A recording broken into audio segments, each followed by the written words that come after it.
भाई साहब, महंगाई लगती है आपको? सच में महंगाई है या फिर ऐसे ही है? ऐसा है, आप सिलेंडर नहीं खरीदने जाते हो ना, आप चावल दाल खरीदने जाते हो ना, दूध खरीदने जाते हो ना, सब्जी खरीदना। मैं रोज़ प्रतिदिन खरीदता हूँ सिलेंडर। मैंने कल ही 1200 रुपये का ब्लैक में ख़रीदा है, पर्ची पे 1100 रुपये का सिलेंडर है। दूध, अमूल का दूध अभी देखो 66 रुपये लीटर दूध मिल रहा है। आटा मिल रहा है, आपको पता है आटा 35 रुपये किलो मिल रहा है। आप मिर्च मसाला दूध जो 5 रुपये का पार्ले जी था, जो 5 रुपये का पार्ले जी था वो 30 रुपये का बिक रहा है। ब्रिटानिया का 5 रुपये का बिस्कुट जो था वो 30 रुपये का बिक रहा है। साबुन जो 5 रुपये का 10 रुपये का साबुन था वो 50 रुपये का हो गया है। महंगाई क्यों नहीं है ये बताओ? जो महंगाई है, लोग तो बोल रहे हैं कि कमाई बढ़ गई है। जो 200 रुपये कमाता था 500 कमा रहा है। ऐसा ना, महंगाई सरकार में जो बाबू नौकरी करते हैं ना, उनकी महंगाई नहीं बढ़ी, उनकी तनख्वाह डबल हो गई है। 6वां वेतन लागू कर दिया सरकार ने। 7वां लागू, 8वां लागू होने वाला। वही बोल रहे हैं सर, सरकारी बाबू नौकरी करते हैं जो एसी में बैठे रहते हैं, जनता के टैक्स पेयर का पैसा खा के बैठे मोटे लाल, आगे से भी खाते हैं पीछे से भी खाते हैं।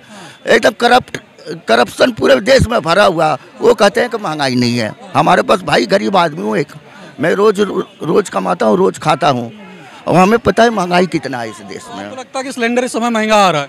सिलेंडर 1200 का आ रहा है। भाई साहब, आप युवा हैं, आप बताइए, आपको क्या लगता है रोजगार की जो समस्या इस समय है या नहीं है? अभी भाई एक चीज़ बताता हूँ, रोजगार का कोई समस्या नहीं है। बता, लोग नाई का काम नहीं करना चाहते, ड्राइवर नहीं करना चाहते, झाड़ू नहीं मारना चाहते, ठीक है, सफाई का काम नहीं करना चाहते। अगर आपके पास टैलेंट है ना, तो आप खुद अपना जॉब निकाल दोगे। तो सरकारी डाटा था कितने % बेरोजगारी होगी, फर्जी है वो? नहीं, फर्जी की बात नहीं, सरकार डाटा बोलती है। मैं एक बात बता रहा हूँ, जैसे भाई साहब बहुत एक्साइटेड से बोले कि झाड़ू नहीं लगा सकते हो, ये चले हमारे साथ किसी मॉल में इनकी जॉब लगवा दे। सुनो भाई साहब इतना मत, ये जाएं, ठीक है, इनके पास कोई एक्सपीरियंस नहीं है, ये जाएंगे जॉब के लिए तो वहाँ पर फ्रेशर में लगेंगे। इनसे सबसे पहले टारगेट, इनको बिलिंग काटने के लिए नहीं देंगे, ठीक है, सफाई पहले करवाएंगे। इनको कैसा लगेगा? ये 12वीं पास करके और ग्रेजुएट कंप्लीट करके आए हैं, फिर झाड़ू लगाएंगे, इनको कैसा फील होगा? ग्रेजुएशन के बाद अगर झाड़ू लगाएंगे तो आपको कैसा लगेगा? माँ बाप इसीलिए पढ़वाते हैं, चलो पकौड़ा तले। हाँ, पकौड़ा तले। और फिर पकौड़ा तलने की बात यह है कि जब तक, चलो ठीक है, अगला बंदा लगाया पकौड़े की दुकान, जब हमारे पास पैसे ही नहीं रहेंगे तो हम पकौड़ा कैसे खाएंगे ये बताओ?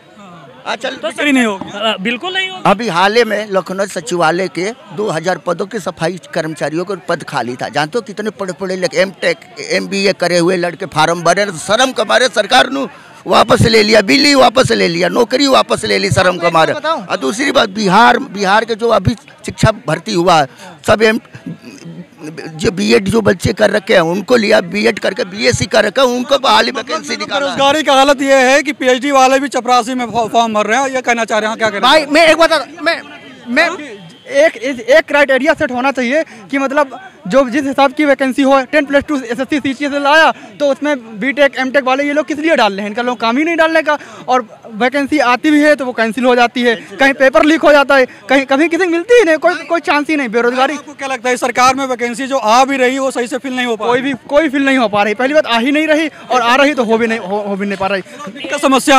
दिक्कत समस्या बहुत ज्यादा है, और महंगाई ने तो रिकॉर्ड ही तोड़ दिए हैं। आपको भी लगता है महंगाई लगता नहीं है, और आमदनी 0 रुपया है। आपको भी लगता है महंगाई? भाई सबको ही लगता है, उनको क्या, सबको लगता है, बिल्कुल लगता है, सबको लगता है। क्यों लगता है भाई महंगाई? आप भी कमाते नहीं, कारोबार नहीं, है ही नहीं, कारोबार तो बहुत आगे चल, कारोबार के लिए परेशान है, कारोबार तो बहुत चल रहा। कहाँ चल रहा है आप बताओ?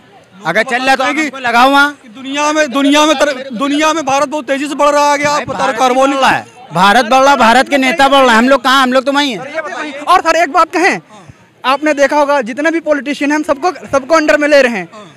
अगर आप एक प्रधानी का इलेक्शन लड़ना और अगर उसमें हार जाना तो आपके पास पैसा नहीं होगा खाने तक का ले। और जितने भी पॉलिटिशियन है इलेक्शन भी लड़ते रहते हैं, हारते भी रहते हैं, जीतते भी रहते हैं, लेकिन ये 4 पहिया गाड़ी से नीचे नहीं उतरते। पता नहीं कितना पैसा इन लोगों ने अपने ऊपर इकट्ठा करके रख दिया है। इनके पास पैसा कहाँ से आता है इतना? जो काम करना चाहिए था अपने जेब भर रहे हैं, अपनी जेब में भर रहे हैं। बिल्कुल सर, नेता की बात आप भी बता रहे थे कि महंगाई बहुत ज्यादा है, तो आपको भी लगता है महंगाई है? तो ये तो चाचा बता रहे थे आप खरीदने नहीं जाते। लगता नहीं है। देखो, पेट्रोल डीजल कुछ भी ले लो, अगर वो किसान भी कोई होगा वो डीजल पेट्रोल लेने जाएगा, खेत में सिंचाई करता है, मतलब इतना महंगा हो गया, 80 के पार, 100 के बाद पेट्रोल ये डीजल जा रहा है, महंगाई तो आ रही, सब्जियों के दाम कह रहे हैं कि देश तरक्की कर रहा, महंगाई कर। आप ये बताइए इस वक्त गन्ने का रेट क्या है?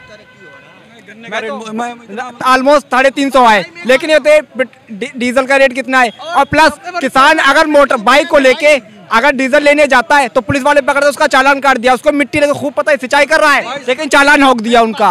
अब इसका कौन भुगतेगा? इनके भी क्राइटेरिया होना चाहिए कि किसान अगर कहीं पे कुछ कर रहा है तो कम से कम उसका चालान तो बचना चाहिए।